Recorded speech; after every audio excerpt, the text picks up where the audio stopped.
What if you died today, and when you opened your eyes again, you weren't human? Not a hero. Not even a demon lord. But a sword. Yes. A legendary weapon, forged by fate itself. This is the bizarre, mind-bending world of Reincarnated as a Sword, an anime that takes the wildest Isekai twist and turns it into one of the most epic journeys of all time. Today, we are diving deep into the story of a man who lost his life, only to awaken as a blade destined to change the entire world. Our story begins like many Isekai tales, with death. A man from modern-day Japan meets his end in a sudden traffic accident. But instead of fading into nothingness, his consciousness drifts into an endless void. There's no goddess, no heavenly light, no comforting hand of destiny, just darkness, and then steel. When he wakes, he is no longer flesh and blood. He cannot breathe, cannot move on his own.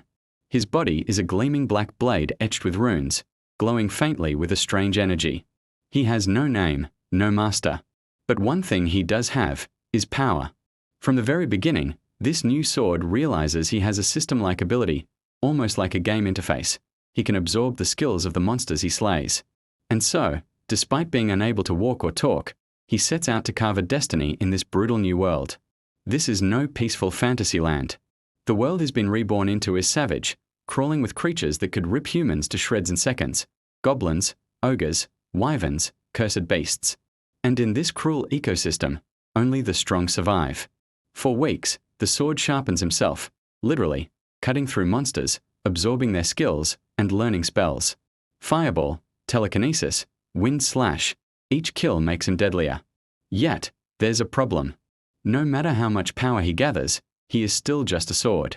Without a wielder, without someone to fight alongside him, he's useless. And that's when destiny strikes. Enter Fran, a young slave girl of the Black Cat tribe, beaten down, scarred, and forced into chains. In this world, her people are considered weak, unable to evolve into the mighty warriors that other beastkin races can become. But when Fran's caravan is attacked by a terrifying beast, she stumbles upon the sword, lodged in the ground like it had been waiting for her. In that instant, something awakens. The blade resonates with her soul.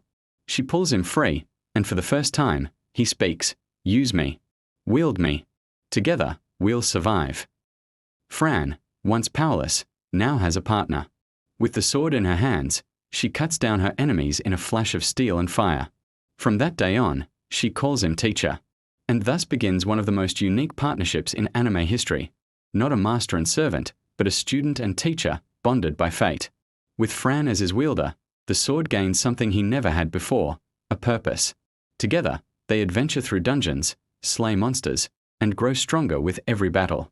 The sword teaches Fran combat techniques, spellcasting, strategy, while Fran gives him something far more important, a reason to fight. For Fran, the goal is clear. She wants to free her people from oppression, to prove that the Black Cat tribe can evolve. She wants strength, not for revenge, but for hope. And the sword, once just a man reincarnated as a weapon, finds himself drawn to her determination. He is no longer just sharpening himself, he is sharpening her. Every slash they make together is more than a fight, it's a step toward destiny. At its core, Reincarnated as a Sword isn't just an action-packed Isekai, it's a story about identity. What does it mean to be alive when you are no longer human? What does it mean to have purpose when you can't walk your own path, but must entrust your fate to another? The sword constantly grapples with this. He has memories of his human life, but he can't touch, can't feel, can't live like he once did. All he can do is fight. And yet, in guiding Fran, he finds something more powerful than his lost humanity, legacy. Because in teaching her, he becomes more than a weapon. He becomes a mentor, a friend, almost a father figure. And that is where the anime shines brightest. Of course, no Isekai anime is complete without jaw-dropping battles. And Reincarnated as a Sword delivers. Fran and her blade face down everything from dungeon bosses to corrupt nobles to overwhelming armies of monsters. One of the most iconic fights comes when Fran pushes beyond her limits to defend her comrades, unleashing the full power of the sword skills. Blazing firestorms, earth-shattering slashes, telekinetic bursts, it's an orchestra of destruction. But the real tension isn't just in the battles themselves. It's in the risk.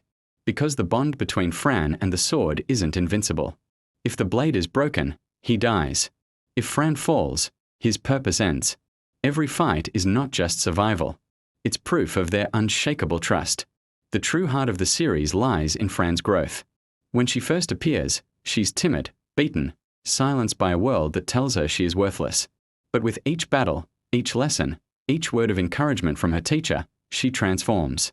She is no longer a slave, no longer a victim. She is a warrior, a hero, a black cat who dares to challenge fate itself.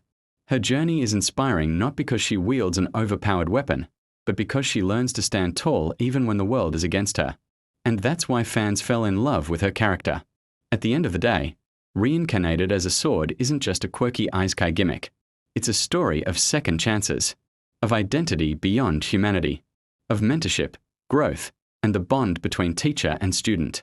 And maybe that's why it hits so hard. Because in a way, aren't we all like the sword? Trying to find purpose, searching for someone who can bring out the best in us, and hoping that in guiding others, we can leave a legacy of our own. So the next time you think Isekai has nothing new to offer, remember this. Sometimes, the sharpest stories come from the unlikeliest blades. If you enjoyed this journey into the strange world of Reincarnated as a sword, make sure to hit that subscribe button, because we have plenty more anime deep dives, hidden gems, and wild Isekai stories waiting for you. And who knows, maybe your next favorite anime isn't about a hero at all, but about a weapon that found its voice.